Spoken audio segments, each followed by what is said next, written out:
নমস্কার বন্ধুরা, অন্তরীপা রন্ধনশালায় আপনাদের স্বাগত জানিয়ে শুরু করছি সিঙ্গারার রেসিপি। সিঙ্গারা তৈরি করতে নিয়ে নিচ্ছি 2 বাটি ময়দা, নুন আর সাদা তেল। ভালোভাবে আমি আগে ময়ামটা দিয়ে নেব। আমার ময়ামটা দেওয়া হয়ে গেছে।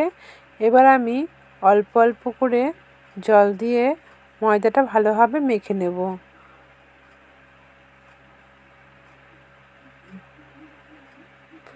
ময়দাটা ভালোভাবে মাখা হয়ে গেলে আমি ময়দাটার ওপর থেকে তেল ব্রাশ করে নেব আর 15 মিনিটের জন্য ঢাকা দিয়ে রেখে দেব।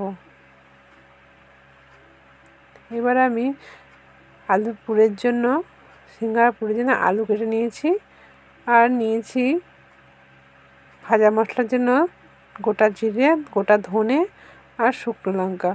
শুকনো খোলায় ভেজে নিয়ে আমি শিলনোড়ায় গুঁড়িয়ে নেব। এবার আমি কড়াইয়ে তেল দিয়ে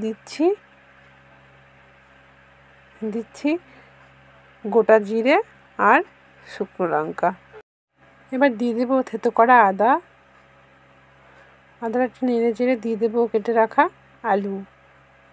আলুটা হালকা নেড়ে দিয়ে দেবো স্বাদ মতো নুন, দেবো হলুদ, দিয়ে ভালোভাবে কষা হয়ে গেলে আমি দিয়ে দেবো জল দিয়ে ঢাকা দিয়ে আমি অনেকক্ষণ ধরে লো ফ্লেমে সেদ্ধ করে নেব। আগে আলুগুলো সেদ্ধ হয়ে গেলে আমি উপর থেকে দিয়ে দেবো কসুরি মেথি আর দেবো সেই ভেজে রাখা মশলাটা দিয়ে আলুগুলো আমি ম্যাশ করে দেবো একটু।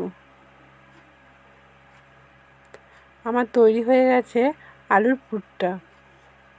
এবার আমি ঢেকে রাখা ময়দাটা একটু হাতে করে মেখে নেব, নিয়ে আমি লেচিগুলো কেটে নেব। চাকি বেলনায় তেল বুলিয়ে আমি লেচিটা লম্বা করে একটু বেলে নেব। বেলা হয়ে গেলে মাঝখানটা ছুরির সাহায্যে কেটে নেব আর এর ধার দুটো জল বুলিয়ে এভাবে করে নিয়ে তারপর আমি মাছে পুর ভরে নেব। পুর ভরা হয়ে গেলে সাইডগুলো জল বুলিয়ে নেব, জল বুলিয়ে মুখটা এঁটে দেব। একইভাবে আমি এই সিঙ্গারাটা তৈরি করব। এই ধারটা জল বুলিয়ে নিচ্ছি। এবার আমি মুখটা এঁটে আমি পুরটা ভরে নিচ্ছি, জল বুলিয়ে মুখটা এঁটে নেব।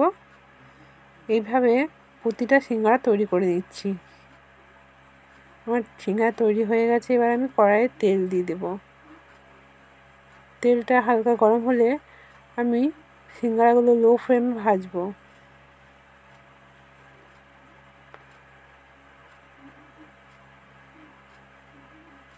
সিঙ্গারাগুলো আমার ভাজা হয়ে গেছে।